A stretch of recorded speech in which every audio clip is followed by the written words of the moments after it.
बड़वानी में पिछले 24 दिनों से बिजली बिल माफ करने की मांग लिए धरने पर बैठे पूर्व चिकित्सा एवं स्वास्थ्य अधिकारी डॉक्टर पटेल को मिला नर्मदा बचाओ आंदोलन का समर्थन। आया सामने उपचुनाव को लेकर थोड़ा नया शगुफा। कहा लॉकडाउन में जो बिजली बिल माफ नहीं करे उसको वोट मत दो। कोरोना काल में आए बिजली के बिलों को माफ करने की मांग लिए पिछले 24 दिनों से पूर्व मुख्य चिकित्सा एवं स्वास्थ्य अधिकारी डॉक्टर अब्दुल रशीद पटेल पुराने कलेक्ट्रेट कार्यालय के सामने धरने पर बैठे हैं, जिन्हें कई सामाजिक संगठनों का भी समर्थन मिल चुका है। साथ ही आज नर्मदा बचाओ आंदोलन का भी समर्थन मिला है। पहले जहां सिर्फ डॉक्टर पटेल धरना दिए बैठे थे, वहीं अब मेधा पाटकर के नेतृत्व में नर्मदा बचाओ आंदोलन भी उनके समर्थन में कूद गया है। कांग्रेस सहित अन्य संगठन पूर्व में ही समर्थन कर चुके थे, अब नर्मदा बचाओ आंदोलन का भी समर्थन मिल गया है। धरना स्थल पर पहुंची मेधा पाटकर ने उपचुनाव को लेकर भी एक नया शगुफा छोड़ दिया है। मेधा पाटकर ने कहा कि जो लॉकडाउन का बिल माफ नहीं करे उसको वोट मत दो।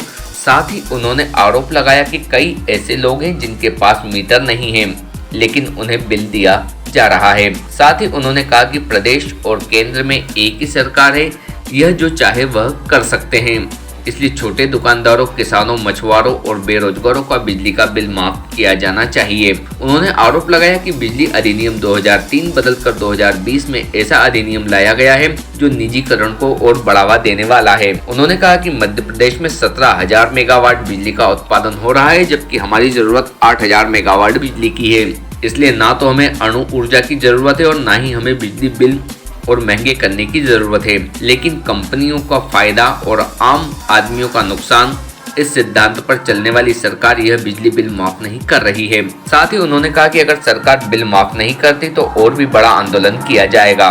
भारतीय न्यूज के लिए मुनाफ अली की रिपोर्ट। कई दिनों से बड़वानी में डॉक्टर पटेल, जैन साहब जो भूतपूर्व सरकारी अधिकारी रहे हैं और गुरमीत सिंह जी जनप्रतिनिधि बनकर सही मुद्दे को उठा रहे हैं, उनको समर्थन देने के लिए हम नर्मदा घाटी के साथी आज यहाँ आए हैं। हमारे किसानों को भी मालूम है और बड़वानी के गरीबों की ये समस्या है कि लॉकडाउन में जबकि आजीविका और कमाई ख़त्म हो गई, लेकिन उनको बहुत महंगी बिजली बेचने की सरकार की साजिश चल रही है और जिन्होंने बिजली इस्तेमाल भी नहीं की या कम से कम की, उनके भी हाथ में, जैसे ये गोपीबाई गटलिया है, हमारे देवराम भाई लेके आए हैं, विस्थापित महिला है और उसको 27,662 रुपये का बिल थोपा गया है। किसी दूसरे को दान धर्म करके उनकी बिजली शुरू करने के लिए कुछ पैसा देना पड़ा बिल भरने के लिए।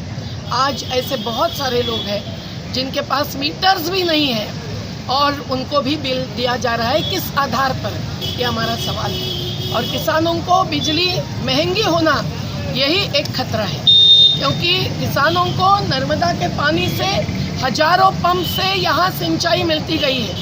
आज बांध के कारण ज़मीनें तो बर्बाद हो गई, जो भू अर्जित नहीं थी वो भी बर्बाद हो गई।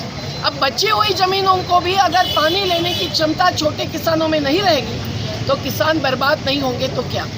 और जो सब्जी मंडी में सब्जी बेचने वाले, छोटे दुकानदार, मछुआरे, पशुपालक, ये तमाम लोग लॉकडाउन से गंभीर रूप से आहत हैं। देश में 18 करोड़ लोग बेरोजगार हो गए हैं, तो उनको भी बिजली बिल माफ़ करना चाहिए।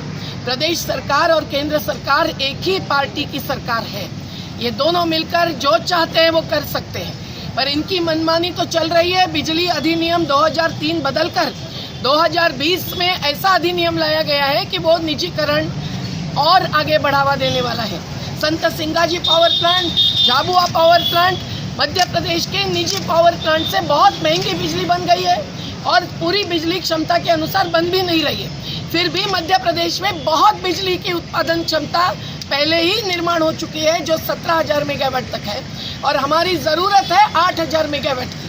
ऐसी स्थिति में न हमें अणु ऊर्जा की ज़रूरत है, न हमें बिजली बिल और महंगे करने की ज़रूरत है, लेकिन कंपनियों का फ़ायदा और आम जनता का, मेहनत कशों का नुकसान, इस सिद्धांत पर चलने वाली सरकार ये बिजली बिल लॉकडाउन में माफ़ नहीं कर रही है। तो ये बिजली बिल माफ़ करो और नहीं करेंगे उसको वोट मत दो, ये आह्वान आज यहाँ से होना ज़रूरी है।